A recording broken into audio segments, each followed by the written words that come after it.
So, we all know the situation, and I just want to give my 2 cents about this and want to look at it from multiple perspectives. Because damn, the girls were spamming like they were from the hood.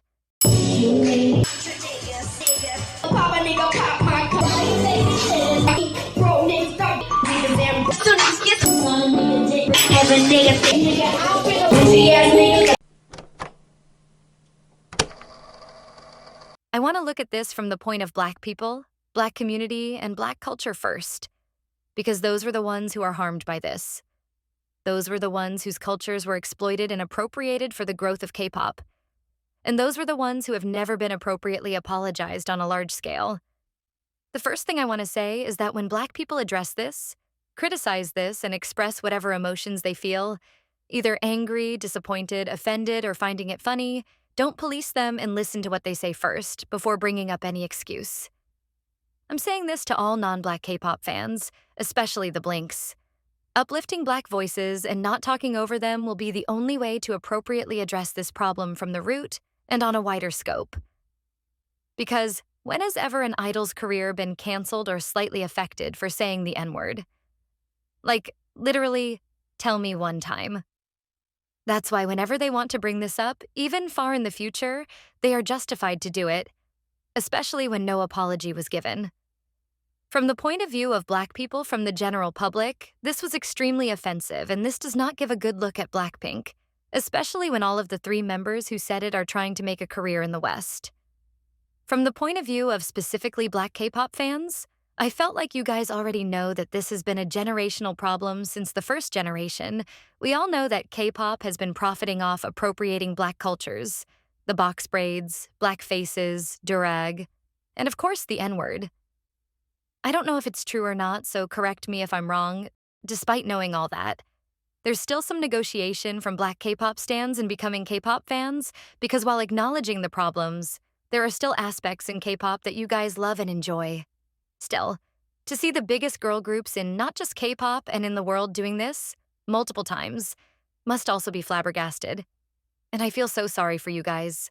But I also think that this incident would also be an opportunity for you guys to be heard, and to amplify Black voices on the matter and seriously bring up the conversation.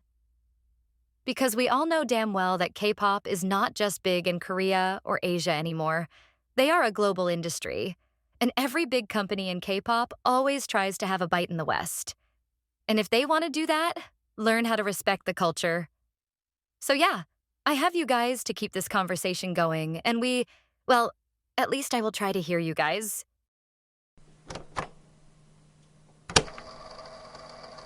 The reason that I say I but not we is because I want to look at it from the next perspective.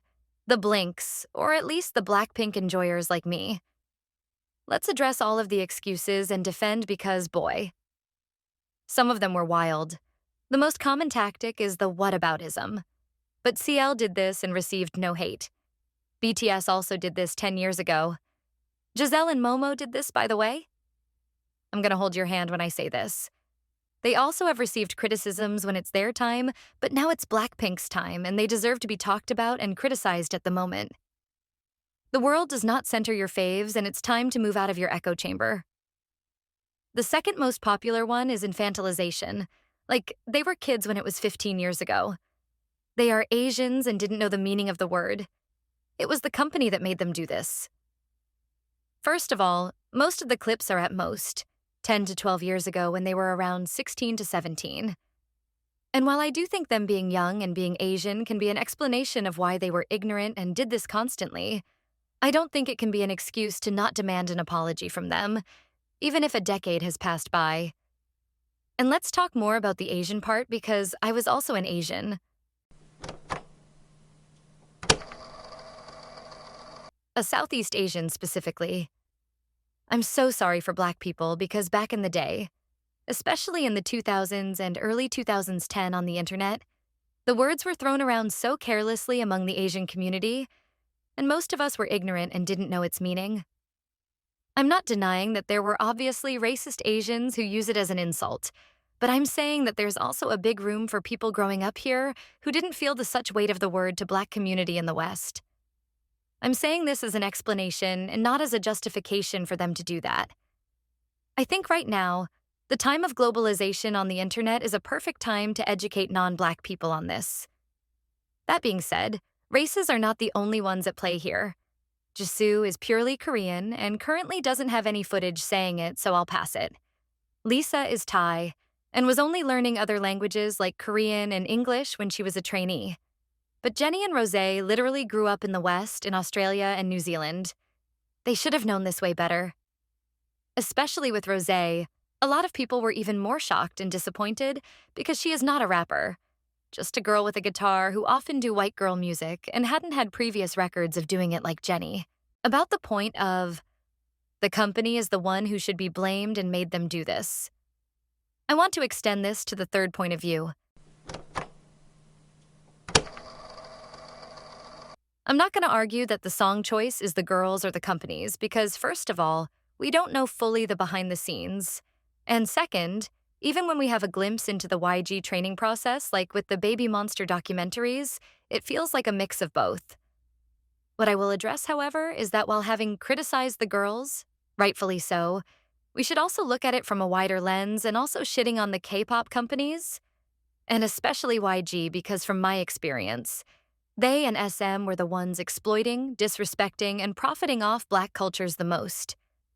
Because even if the girls were the ones choosing the songs, you, the mentors, should have guided them to mute or replace words if you are really educated on Black cultures and really want to appreciate it.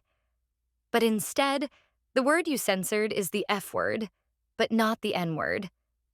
The title of the most quote-unquote hip-hop company with the most talented rappers is really a joke by now. There is a joke that if you want to debut as a YG rapper, one tradition you must do is to say the N-word. I was gagged. Now, from the point of the girls, do I think they were ignorant and offensive? Yes. Because obviously, looking at the ones who were offended, do I think they were racist? I'll give the answers to Black people because sometimes we need to know our places in the conversation, and I feel like this is my limit. I do think they should apologize for it and address it, because let's not pretend like they don't have a PR team and are very active on social media. They are adults now, and it's time to not infantilize them, especially now that they want to position themselves as artists and not idols. Holding them accountable is not hating them. Before finishing the videos, the last one I want to address is the leakers, because many questions are raised. Are they truly a YG employee? Do they really have that many files from all those big companies? Because the size looks so unreal. What are their true motives? Why do they only focus on BLACKPINK? I don't believe in this conspiracy theory, but is there any connection between them and the Kim Soo-hyun scandal? Why do they out idols relationships and sexualities? Do they even have any evidence for such claims? And more importantly, I don't think we should care and support them this much. Apart from leaking serious internal information, they have shown serious threats towards Lisa. I'm not sure what they want from this, but so far it is the attention, and we shouldn't support and give them that. The problems with the girls sit at a wider scope of K-pop profiting off Black community while also being racist and putting them aside.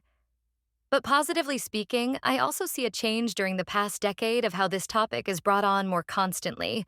More idols are aware and held accountable. More Black representations and less blatant racist remarks are done. Still a lot of cultural appropriations, though, and a lot of rooms to improve. So to conclude, hopefully and also seriously speaking, we should continue and evolve this conversation more by uplifting Black voices. For Black K-pop stans, what are your thoughts? Please comment down because I really want to hear it on the matter. But for now, goodbye, thank you, and see you in the next video.